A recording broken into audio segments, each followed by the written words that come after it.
Welcome to the SoGrow Marketing Council podcast. The SoGrow Marketing Council is a membership organization comprised of growing marketers who want to stay ahead of developments in multiple areas of marketing. This podcast features recordings of SoGrow Marketing Council meetings. Tune in to hear expert marketers share tips and discuss the latest strategies and tools in marketing. To join the next meeting and be part of the discussion yourself, visit sogrowpr.com. That's SOWGROWPR.com and click on the Marketing Council tab. Let's get growing. So welcome to the SoGrow Marketing Council meeting. I'm so excited to see you guys today. Today is going to be a great meeting. We're going to have a chance to talk and learn from each other, which we enjoy every month. So thank you for coming today. The way the meeting works is that we have people who have volunteered to provide tips today. So each presenter will have about 4 minutes to share a tip, and then we'll have about 1 or 2 minutes for discussion after that. And it's an opportunity for us to all learn from each other. So a lot of meetings that you go to, you have a single speaker and the speaker tells something specific about one topic area. And this is a little different than that. The way that this group works is that we have a group of experts and we all learn from each other. And we're hoping that by being able to learn from each other, we don't have to do quite as much work to stay up to speed on all these different areas of marketing. We can basically rely on these experts to let us know the main things that are happening, or different trends or strategies or tactics that we can use in marketing. Marketing touches a lot of different areas, so it's nice to be able to know what's going on in graphic design and SEO and book publishing and speaking and all these different areas. And then I also invite you guys to get to know each other.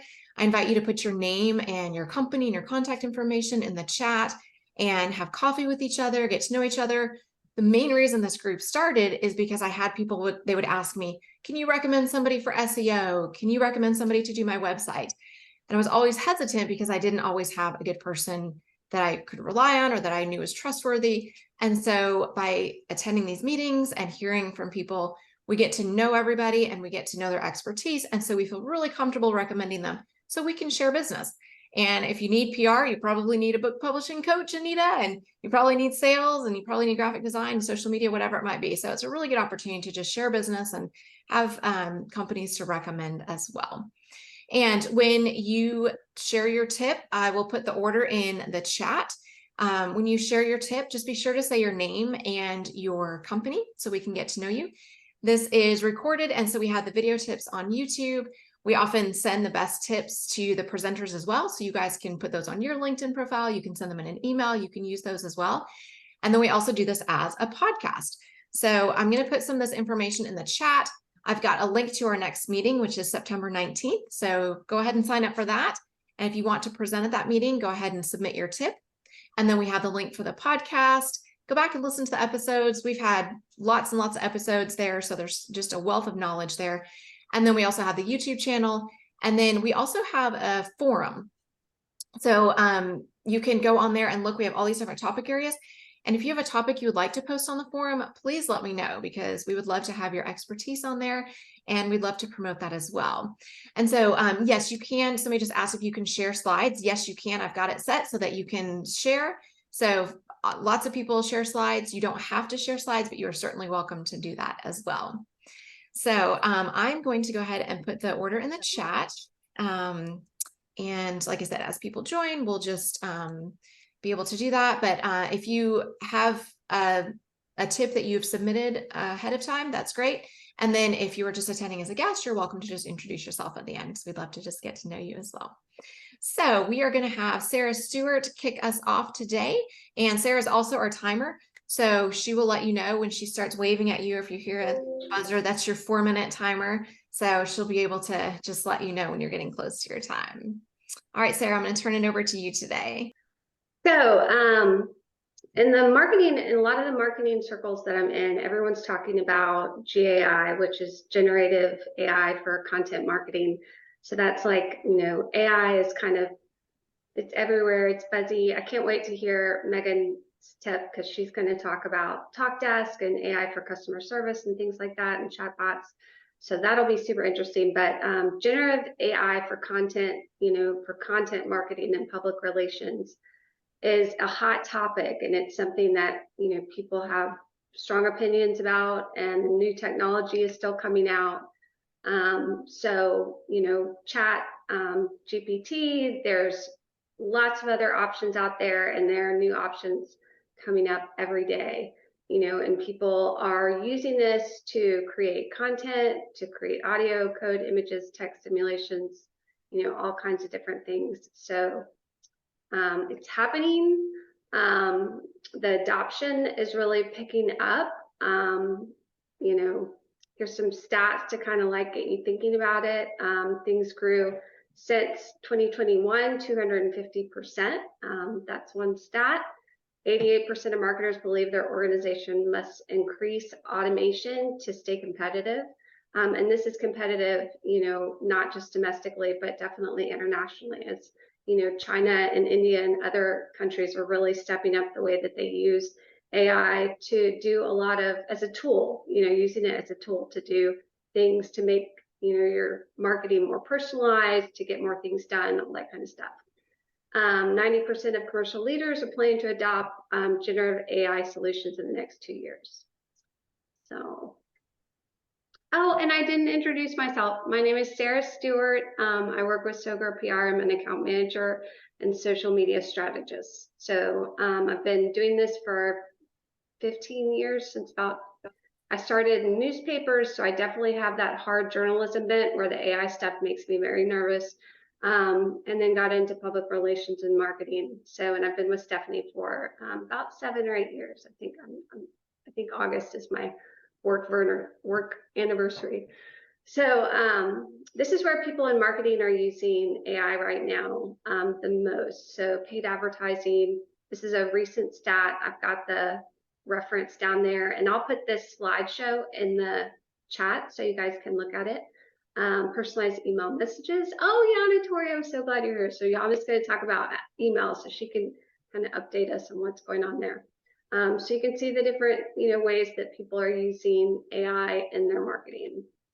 So this is just some like small ways. So we do public relations and social media. We do a lot of content generation, and we approach generative AI, GAI very carefully, because accuracy is really important to us. Creativity is really important to us. Having the sources, it's definitely a sticky thing, but simple stuff that can make your life easier, like, table of contents over here. It's like, can you write me this, like, if you need to quickly generate something for a white paper, or, a larger, section of content for a website, or, anything that you're working on, it can be helpful to kind of spitball ideas. I would never just like sign off on any of it. Like, you definitely need to look through it and be really careful about it, but useful, Here's another thing, email marketing. I was like, give me some email headers for, a group email to send out. Oh my goodness, they've got plenty of options in there. So, you can just, look, get some ideas quickly. Super useful. I haven't used GAI for audience research, but apparently can. So like it's useful to like play around with, like being careful about it, but hey, dig in there and see what you can get. Definitely, like I said, the ethical and security concerns, especially with, stuff that is, supposed to be independent, supposed to not have bias, needs to have a good tone. Accuracy is incredibly important. A lot of people, anyone in the accuracy industry is pushing back, against AI, and they've got, definitely have concerns and things like that. Newsrooms are definitely pushing back against it and writing letters about preserving the public trust, that type of thing. The industries that are adopting it much slower are like government, anything that's highly regulated. People don't even, like government industries don't even want to give their information into the chatbots to ask questions about it. So, that's going on. So you just need to be aware of it. The most important thing is stay informed and proceed with caution. Like, there's a lot of great tools out there and a lot of wonderful things that could make our life our lives easier, our marketing better, help us to reach more people. Find some good sources that you can follow to stay up on what people are talking about, ways that you can use it. There's tons of new coursework popping up. Cornell online has like a new AI and marketing certification.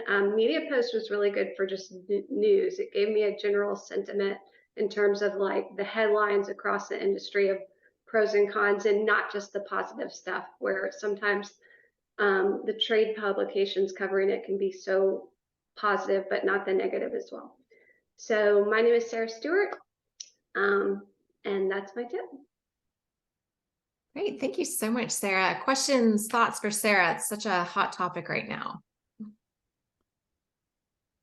Sarah, I love the use of like ChatGPT and generative AI to help create some of the content. I know my team does that a lot too, for helping the sales team get out all of the assets and wonderful campaign content that my team is doing. So, it's a really great tool to save time on our campaign managers as well, just to kind of help. Hey, here's the abstract of this webinar that we're promoting. Help me write a quick sales email. Absolutely. You can use. So it's a lot of really great content, and generative AI is definitely a time saver for my team, especially when it's on the smaller side, especially with all the rifts happening and all of that. So it's a really great tool to have. Very cool. Yeah, there's been a lot of controversy about AI with regard to book writing and publishing, and people in my industry are battling it out. A lot of new authors have, turned to AI to develop book content.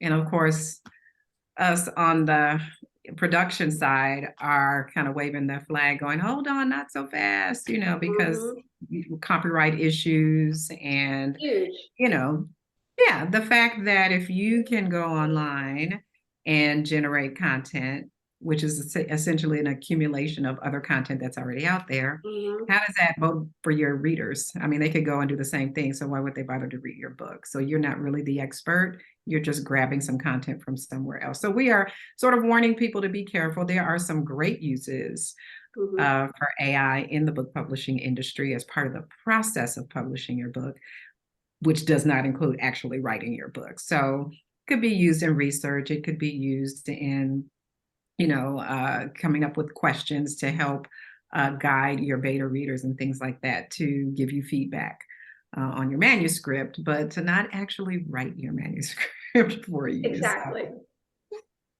So Anita, would you like to go ahead and share your tip and introduce yourself? Sure. And I'm not even going to lie, this is off the top of my head because I didn't even come up with a topic. That's okay.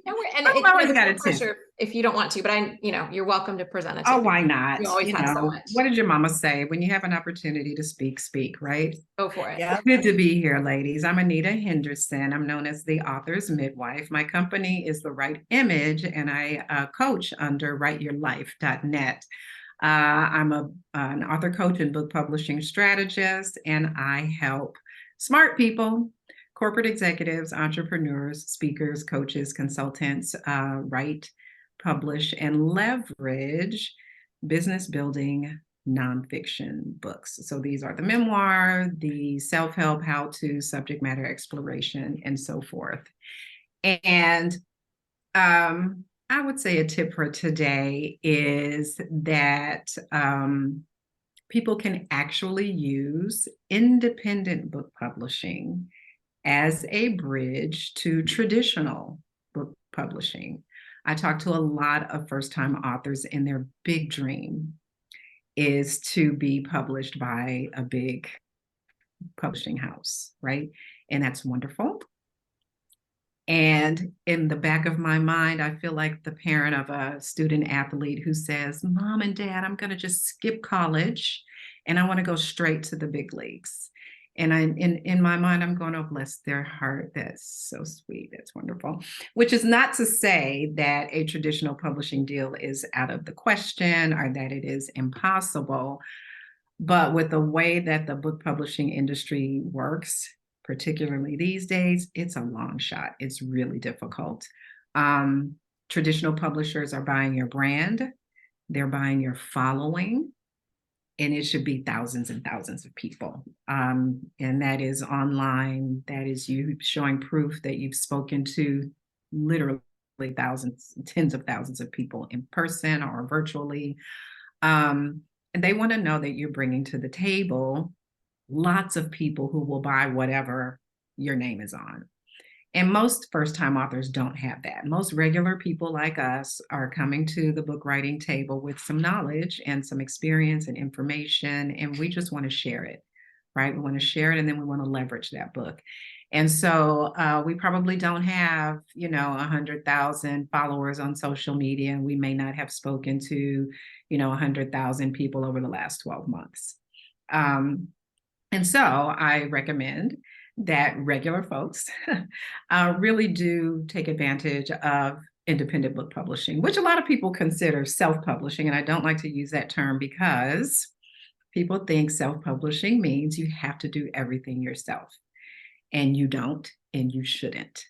There are publishing services companies, there are coaches and strategists like me who will support you through the entire process. Most first-time authors have no idea what it takes to write and publish a book. And so that's what we do. We give them all the ins and outs, the support, the project management, the coaching, and everything. And they actually work with a real publisher. They may not be based in New York. It may not be a name that you recognize, but you actually are working with a real publisher. And you get your book published with one of the main advantages, faster to market. It doesn't take years and years for you to shop it around through a literary agent and cross your fingers that at some meeting with the board of a publisher that they actually like your idea. But secondarily, you actually own your content. You own the book content and you own the rights to everything, which is not necessarily true, probably not true if you're publishing traditionally. So those are a couple of things to keep in mind when you're thinking about writing a book and crossing your fingers for a traditional publishing deal. You can always use your independently published book as a bridge to traditional publishing. Show that you have proof of support, right? That you have used your independent published book to grow your audience, build your following, and your visibility and credibility. And then with book number 2, you can take that to a literary agent or a traditional publisher and say, hey, look, I've got what you're looking for. Go ahead and buy my idea. So the book publishing industry is changing constantly. And I really do believe that independent book publishing is an amazing opportunity for people who have a great message and some amazing knowledge to get out to the marketplace. So great. So great, Anita. Thank you for that. It's such a great industry and marketing tool for our clients and for us as marketers. Thoughts and questions for Anita? Have so many questions, but I don't think we have the time. I'm definitely going to be connecting later. What do you think is the first thing? I think I know people, I know I've thought about it. What is the thing that people should think about first, other than the idea of, or their audience maybe? How do you make a decision if this is a good idea for you, yes or no? You already know, you said all the things. So first of all, write what you know, right? Mm-hmm. Don't make it up as you go along, and don't stress yourself out trying to research an industry you're unfamiliar with. But also, secondly, know who you're writing for, who's your audience. And then after that, I would say know what you want your audience to get from your book. I tell people all the time, what do you want your readers to think, to feel, and to do when they finish reading your book? It should change them in some way. And it should be obvious to them by the time they get to the end of your book. So that's the leverage part book. And you have so much more freedom and opportunity to use different tools that we incorporate when you're publishing independently versus when you're publishing traditionally, because a traditional publishing house is in business for them to make money, not for you to make money. And so when you publish independently, you get an opportunity to incorporate some strategies into your book content that allow you to leverage that book for growth with your platform. Yeah, and it's hard. You need to write a book. You have so much knowledge. Is that what you're thinking? Is that in your brain? Because if it's not, let's put it there. Anita, maybe your next my God. author. It's just to shock people with the information and to, you know, like you want to take a child illegally, it's illegal, but like shake him until they listen. I just would like to write a book and just hopefully they understand. Do it. Do it. We want to see it. You should. So much knowledge to share. We all need it. So please put it in a little book for us so we can. Yeah, a bunch of little Yanatori's would make my life. Like people are like, why do you want to tell these people how to do it? I'm like, I don't want to do what I do anymore. Like, we're good. People should do it themselves. I'll do the difficult stuff. I'm tired of doing the easy stuff, you know? Yeah. Yes, you guys need to talk. I know Yanatori is not local. She is currently in Cyprus. Are you still in Cyprus? Yes, I'm back in Cyprus. I arrived yesterday. Zoom meeting. Back. Wonderful. Thank you. Anita, I have one quick question for you. Do you find that people, instead of writing, speak their stories or speak their information and then translate that into writing? Or do they, do they typically just start out writing? There's a combination. Those authors who are speakers, like that's their platform, or they do some speaking. Some people just find it easier to talk it out. And there's so many, speaking of artificial intelligence, there's so many AI tools to allow you to just talk it out and your words get transcribed and you can take that and that becomes the foundation for your book manuscript. Other people just feel more comfortable writing. And so it's a toss-up. Some people do a combination of the two. Yeah. That's great. Sherry, would you like to introduce yourself and share your tips today? She and I were chatting before, and I'm really interested to hear what's going on in the area you're about to talk about. All right, my dear. Well, good morning, everybody. My name is Sherry Wheat. I have a company that I've had for 25 years. The name is Telesales, so you know what we do. We are on the phones. We're a business-to-business inside sales team. And it's been a virtual business for 25 years. And I have independent contractors that are older, seasoned salespeople that want to work on a part-time basis. And that's who I put on the phone. And they're incredible. And so we have done all kinds, mostly outbound cold calling. But we do inbound follow-up. We do trade show follow-up, which is what I'm going to talk to you about. We have called on customers when bigger clients need additional teams to support them when there's a big deadline. So we talk to people. And so to your point of getting emails every day, nobody ever follows up. They don't call me. And if they do, they have automatically differentiated themselves in my mind. So I want to talk a little bit about follow-up calling to after a trade show, because the trade shows are starting to come back, and it's well known that people will get lots of leads there, but they don't follow up. And so the marketing team may be doing the trade show, and then they offload the list to the sales team. The sales team does nothing. And so all that potential ROI is lost. So what I'm going to talk about today is the things we should be doing as we approach the trade show, during the trade show, and mostly after the trade show. So pre-show, we want to organize a lead capture, and the shows may already produce that for you, and some don't. So you end up with business cards or notes. But you want to set that up in an Excel spreadsheet with the basic information, particularly notes from the conversations that you've had. So that's pre-show. And then you also want to develop a conversation guide for post-show. And the conversation guide is everything you're going to say to this warm lead to pre-qualify them. So you want to eliminate those that have no intention of buying whatsoever and focus on those that that may actually have a need. I don't know, are you guys familiar with BANT? B-A-N-T? So it's budget, authority, need, and timeline. So that is a one structure to use to pre-qualify, disqualify, qualify. So when you're following up, you can be very friendly and hi, and I'm calling you back. But I have a number of questions. I'd like to understand, are you buying? Are you not buying? So very specific questions, 5 to 7 questions. Do you have a budget to buy? If you're buying, when will you be buying? What is the pain that you would like us to address? What is the problem that we can solve for you? Are they the main decision maker? Are they responsible for purchasing?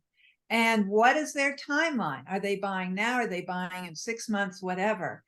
And then, so it's very important to ask very specific questions, and you eliminate, you'll eliminate 80% of the list that just stop by or they wanted candy or whatever. When you're on the phones, you want to ask open-ended questions. You don't want to ask closed-ended questions. So who, what, when, how, tell me about. So all the questions about when they're buying, etc. You may want to ask about their competitors. So is there someone they're already working with? And if so, what's the relationship and why would they think about working with me? What's the best way to communicate with you if I'm going to be following up? So it's all those great questions about them and understanding them and the best way to work with them.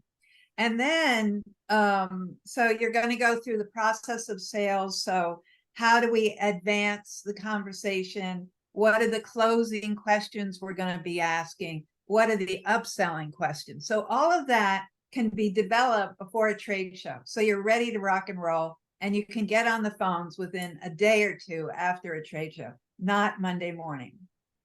And then also being ready to handle objections. And usually the objections relate to time and money or low interest. So preparations for how to respond to them. One thing that I think is really important is that there are different ways to talk to people. So we can talk from our head, we can talk from our heart. When you get on the phones and talk from your head, that's what you're going to get back. There's no breaking through and making friends with the other person at the end of on the other end of the line. But if you talk from your heart, it opens doors in ways we may not be aware of. So, tell me about you. What's the best thing that's happened to you this week? Questions about you to get you to open their door, open their willingness to talk more. So I'm almost done, but it's okay to have fun on the phones. It's okay to say something that's unexpected to open the door. It's okay to acknowledge that they're special and we're all special. It's okay to, love when you're connecting. A lot of times when I'm connecting or about to connect with someone I don't know, I'll go to my heart, and just say, all right, now I'm ready to talk. So it's just sort of a different approach to being kind and loving in a world where we can need more of, we all need more of that. So how can I help? What's the best thing that's happened to you this week? Are you interested in buying? So that's sort of information that I would recommend preparing for a trade show and after post-trade show activity. So great, Sherry. I appreciate what you do because I feel like a lot of the work that the rest of us do, we do all of the things. I'm at the top of the funnel with PR, and then we've got the content marketing, we've got the email, we're going down and down and down.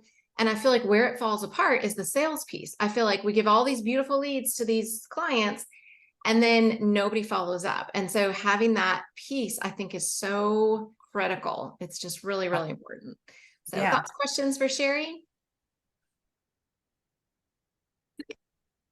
Sherry, I think like in the value too of talking to someone, I mean, I know that there are so many times that, the automated system, can help the solution, but for people that, maybe have reservations or aren't sure, or, and also I'm thinking like customer service, if people are frustrated or angry, typically if you can get someone live to talk to, that's like, that can be Amazing. it can be very powerful, because it's like everything in our society is so automated that sometimes it's like, oh my goodness, I just want to talk to someone live or have someone live follow up with me. So, Right. Yeah. So true. Wonderful. Well, thank you, Sherry. We appreciate it. I have a So quick happy- question for Sherry. Sherry, what's your approach to leaving voicemails for people? Like everybody's yeah. not going to answer the phone when you call the first time. Yeah. When we're setting up a program, we have 3 strategies. So what we're going to say over the phone, what's our voicemail, what's our email? And we absolutely, we leave voicemails. We may not leave it on the first call, but we may have multiple voicemail messages that we leave. And the same with the email. So we're going to refer back and forward. I've got clients that we work with. We do all 3 strategies, and we'll have people a year later call us back or email us and say, I'm ready to use you guys now. Please be in touch with me. So, you've got your short-term leads and you've got your long-term leads. So yeah, and that's important strategies for us. It's great. Good word. Thank you so much, Sherry. Virginia, we'll have you Yep. introduce yourself and share your tip, and then Megan, and then Yana Tori, and if we have time, I'll wrap us up. Hi, everyone. My name is Virginia Navajiker. I'm the CEO of Transformative Power. And one tip that I have for you today is that I believe that when it comes to marketing, and in the case of personal branding or organizational branding, a lot of people focus on the action. So what is my lead magnet? What is my post? What is my campaign? What is whatever, right? And then, so basically, when you're focusing on that, you're focusing on the how to. So you went out of really who you are, what you are, and then you move into how am I going to create this post? How am I going to create this campaign? How am I going to create this? And then what happens is that a lot of people, even organizations, I've been a marketer for big organizations and I've been a consultant for different kinds of organizations. Then it becomes mechanical, because it's like, okay, this is a pain point. This is the symptom. This is the thing. Who is my target? Who's my avatar? And then you're talking like you're a robot. And then it really takes away from your conversational style and the emotional connection with your client. So one suggestion for you is, before you go into the how-to, like I'm going to create a post, or I'm going to do a campaign, or I'm going to write a case study. And before you get into your head around the problem you're solving, your target avatar, your all of that, step back and look at yourself.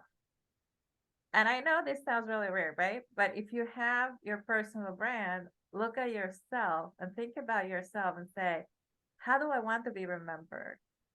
What is the impact I want to create for this person?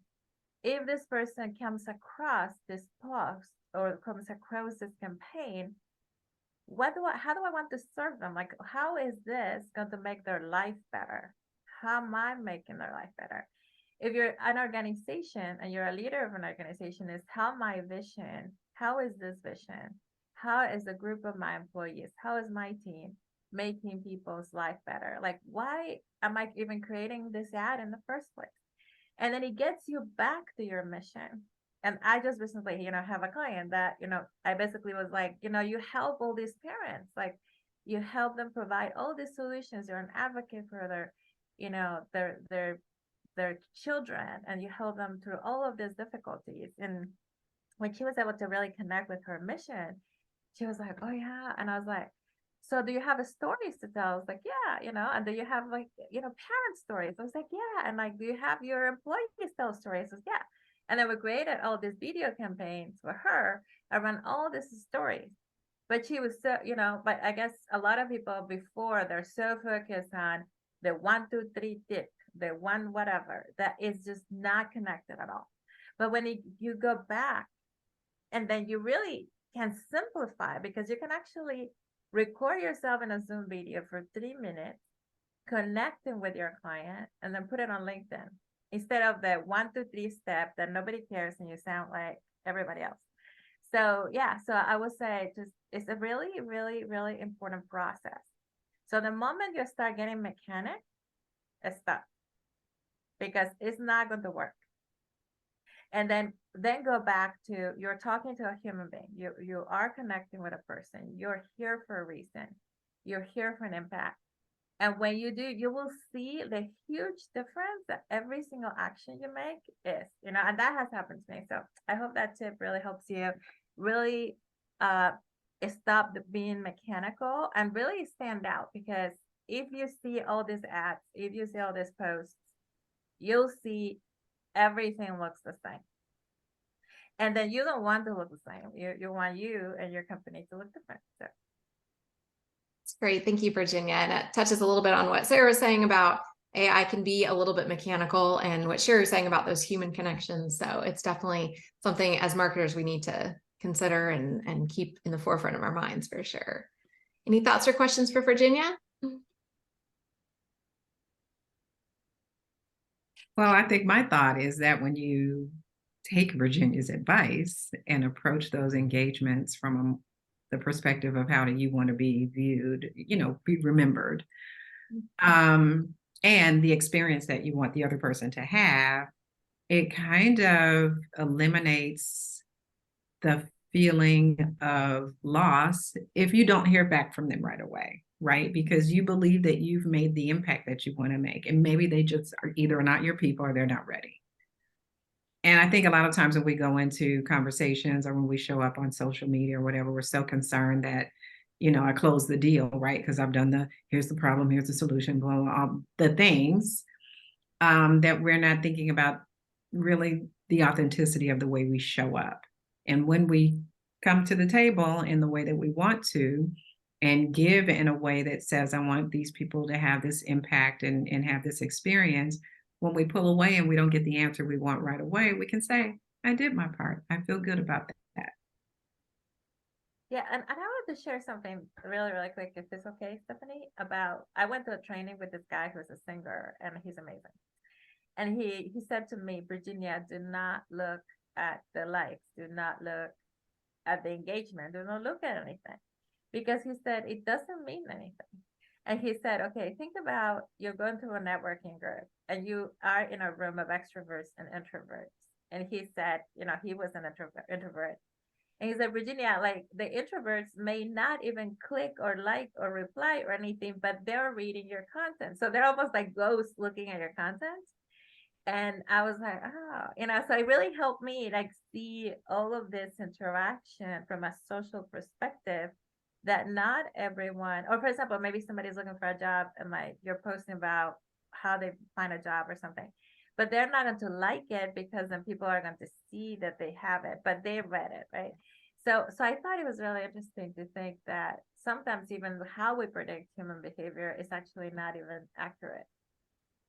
Wonderful. Thank you for sharing, Virginia. We appreciate it. And Megan, would you like to introduce yourself and share your tip? And then Yana Tori, you'll be up next. Yeah, of course. Awesome. Thanks, guys. I'm Megan. I am a global campaigns director at TalkDesk. TalkDesk is an AI-powered cloud contact center platform built for different industries. So it's a really great platform for contact centers to use to just align everything together and make sure that everyone has the best customer experience possible. So today, my tip is going to be a little bit about marketing and sales alignment also. So I'm going to go ahead and go into slideshow mode here.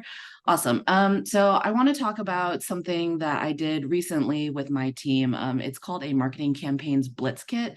And it's basically a one-stop shop deck for the sales team to really use and qualify, just to be able to know exactly what we're putting out as a campaigns team on the marketing side, and how best to use it and who they should be contacting. So I'll try and go through these pretty quickly. what was the objective behind the marketing campaigns Blitz Kit? What did we want to accomplish? It was across these three main pillars, which was consistency, transparency, and enablement. So consistency, in the past, our marketing team had been sharing various slides about different events, assets, webinars that we were doing, and there wasn't really a consistent format. So the sales team was getting a lot of information in different formats in different areas from different people. So we kind of wanted to have a consistent one-stop shop place for the sales team to go to in order to see all of the greatness that marketing was putting out.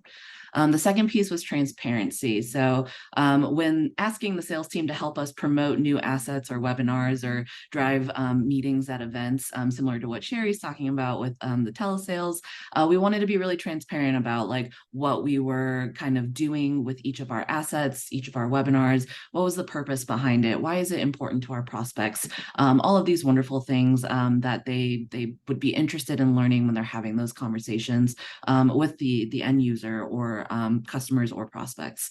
So we wanted to share what we've also done on the marketing side, so they know, oh, like we've already contacted these people, we've done these promotions already, who's a different audience base that we can target to make sure we're spreading the word as widely as possible. And then the last piece was enablement. So, you know, this campaign's Blitz Kit, we really wanted to enable the sales team to do the best, you know, promotions for all of the things that we're working on, but be, you know, hand in hand, transparent with each other, and make sure that they had all of the tools that they needed to do that outreach. So similar to what Sarah was saying at the beginning, we use ChatGPT a lot to kind of help build those sales emails, and you'll see those kind of linked in each of our slides that I'm going to show later to help them have LinkedIn email copy, social post copy, sales follow-up copy, all of that great stuff. So really utilizing AI-powered tools to really provide the best amount of information for the sales team to enable them to reach out to our prospects. Oops. There you go. So what is in the Blitz Kit? These are just a few screenshots from the actual Blitz Kit itself.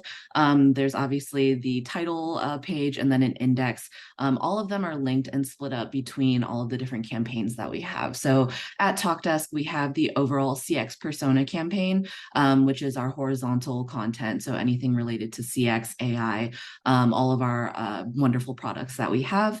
And then we also have industry specific campaigns. So our core industries are financial services. So that's banking and insurance, healthcare, which is healthcare provider. And then we also have a retail industry. So those are our three main industry campaigns that we focus on. So we split up our content to share out with the sales team within each of those campaigns as well. So they know if they're talking to a bank, for example, they can go to the banking section of this Blitz Kit slide to find relevant information that speaks their language. We also have customer expansion campaigns as well as partner marketing campaigns that we can link to, and they're all linked in that index. So if they just want to go to that Blitz Kit, click into the area that they want, it's easy to find everything. On the right side, you'll also see the different calendars we have. So we have an overview calendar of our different halves. So we go by quarters, but we also go by halves. So this is just like a bird's eye view for the sales team to see what's coming up within the marketing organization. But then we also break it down monthly. So you see that last screenshot there. That one was from May, but you know, we break down what's coming out in the month so they can see it by week, by month, or by quarter, or by half. So making it very easy for them to see what's coming up on the schedule. Okay, and then what is actually in a Blitz Kit? So I have 3 different templates so I'm going to try and speed through really quick, but it's for different assets, different webinars, and different events. So you'll see in the next coming slides all of the different things that we have. They're very similar, so I'll go through them fairly quickly because I know I only have the 4 minutes, but each of them are laid out very similarly in the terms that there is a what to know section and a what to do section. So the what to know section at the top is going to give them all the information about the asset, the webinar, the event, when it's going to be, where it's going to be, who's my target audience, who's going to be attending the event, you know, why it matters, what is the hook, what do I want to tell prospects?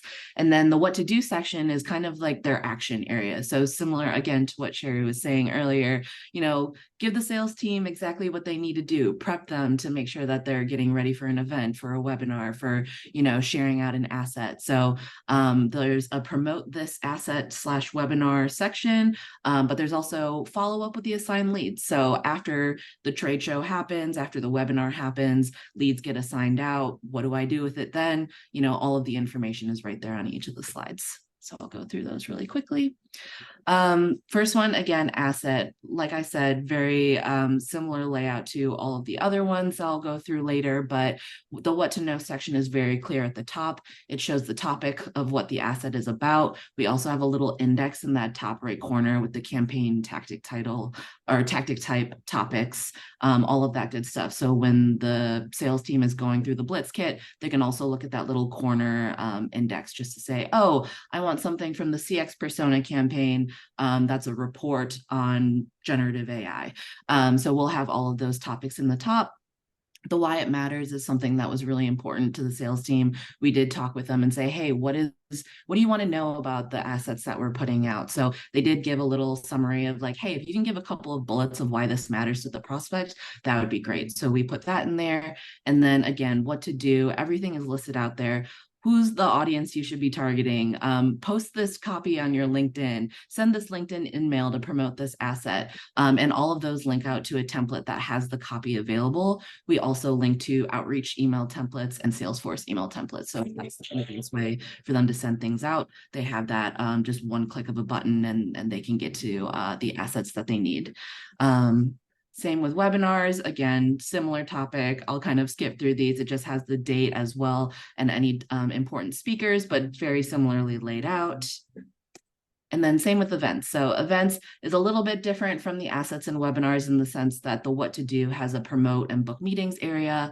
And then there's a follow up with hot leads, which is like the very, very hot ones that Sherry mentioned. Like they want to book a demo now, like make sure that they are qualified. Let's talk to them first. But then we also have follow up with non-hot leads. So if you get a list of people from the trade show that says, hey, you know, I visited your booth, but maybe I only came for the swag, but we're going to email you anyways and say, hey, like this is what we're here at the event for. If they qualify later on, whether they interact with a demo or, you know, one of our webinars that we promote later on, they can follow up with the non-hot leads with that information on that side.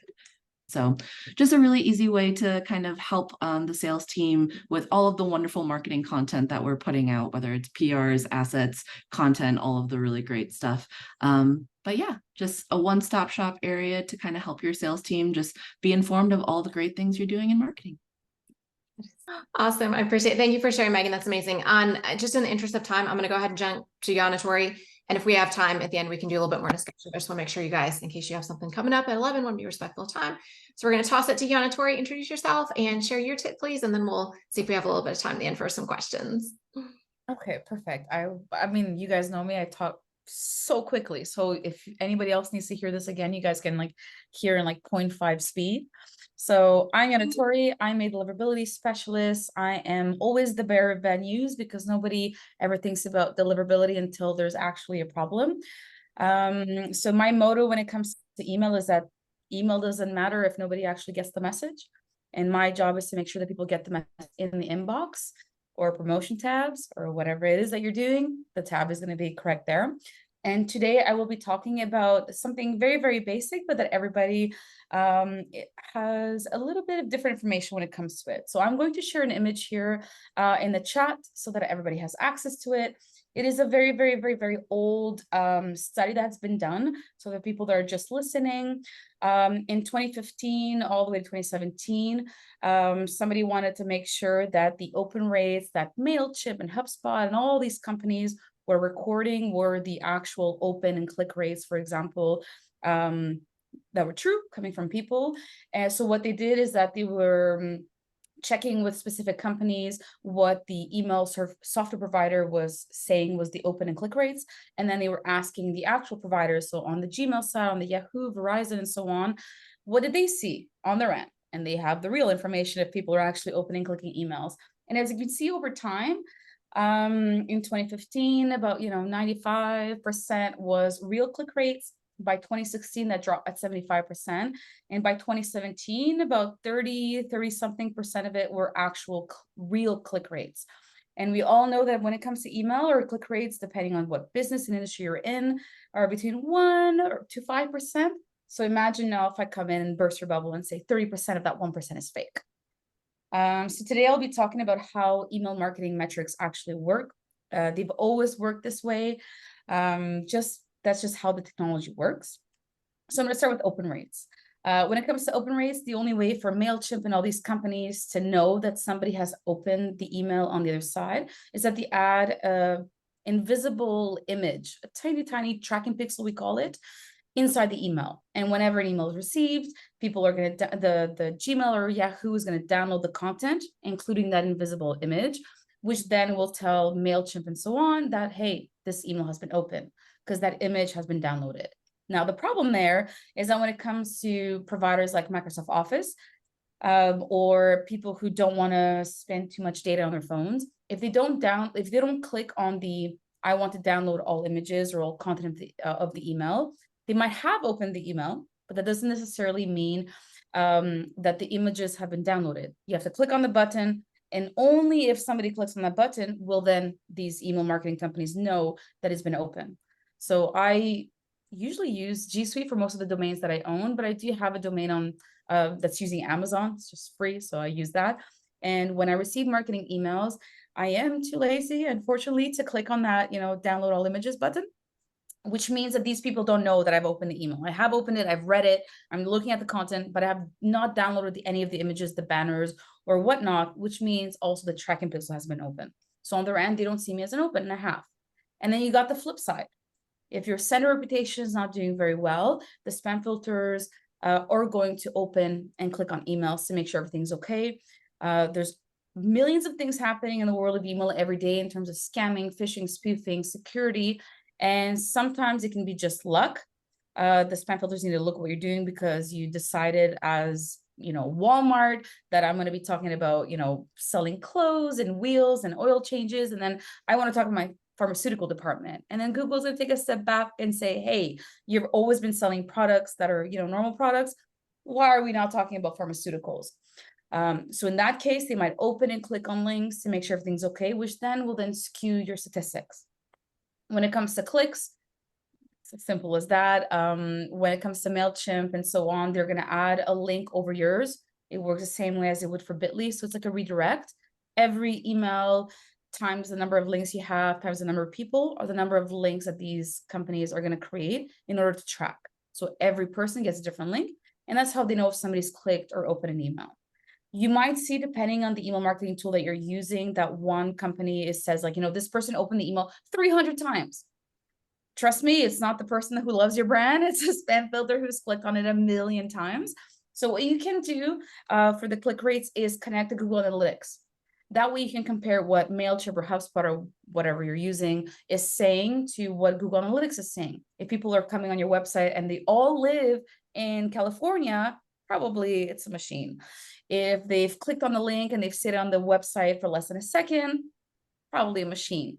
And the reason why I'm explaining this, which seems very simple, is because at the end of the day, when it comes to deliverability, actually getting the email in the inbox, those things are going to skew your data. And if you have skewed data, your marketing strategy may be wrong, which then means you're just making decisions based on data that isn't precise. So we're all complaining about how Instagram, does whatever they want and the algorithm changes, and we're all okay with it. Email works the same way. So you can be angry at Instagram and LinkedIn and Facebook, and you can also be angry at email, but you cannot be more angry at Google and Yahoo and Microsoft than you are with everybody else and their algorithms, because email works the same way. And just, I'm looking at the time here, you got that one big change, which is super important to understand. Gmail in last May, made a huge change.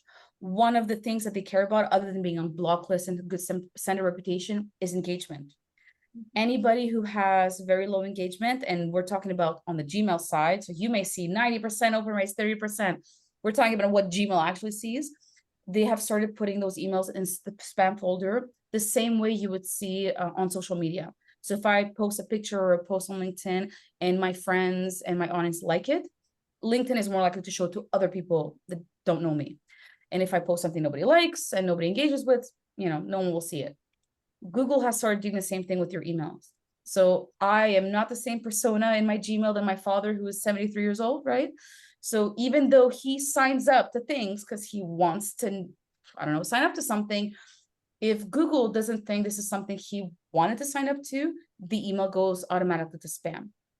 And on the business side, the open rates look okay. They look in the, between 10 and 30%. And everybody's like, we're good. But the revenue is going down. So people are blaming content and subject lines and, we're doing the wrong strategy. But the problem is, especially when it comes to Google, people aren't receiving your emails anymore.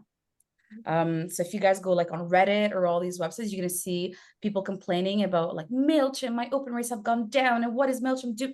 It's not MailChimp. MailChimp's job is to send the emails. Your job as a sender is to maintain a good reputation and send emails to people who want your message, who need your message, and are going to read your message. Because Google is tired of storing all the emails that you think people want to receive. And Google is at the forefront of this, but Microsoft and Yahoo and all these other big businesses, which are the majority of your list, are also going in that direction. So if you don't make the changes now to have good statistics as closely as possible as you possibly can, you might be making decisions and making the wrong strategy moves, because that's the numbers you have. And that's it. Thank you, Yantre. Write your book. We all want a copy of your book. All right, I'm going to put it. I always love your tips, Yantre. I'm so glad that you came and shared today. Thank you, guys. I put a link in the chat for September. So all of you sign up, bring your marketing friends, submit a tip, and we will see you guys in September. Thanks so much for coming, guys. Thank you for listening to the SoGrow Marketing Council podcast. Want to be part of our next meeting? Visit sogrowpr.com. That's SOWGROWPR.com and click on the Marketing Council tab to sign up for our next event. Until next time, keep growing.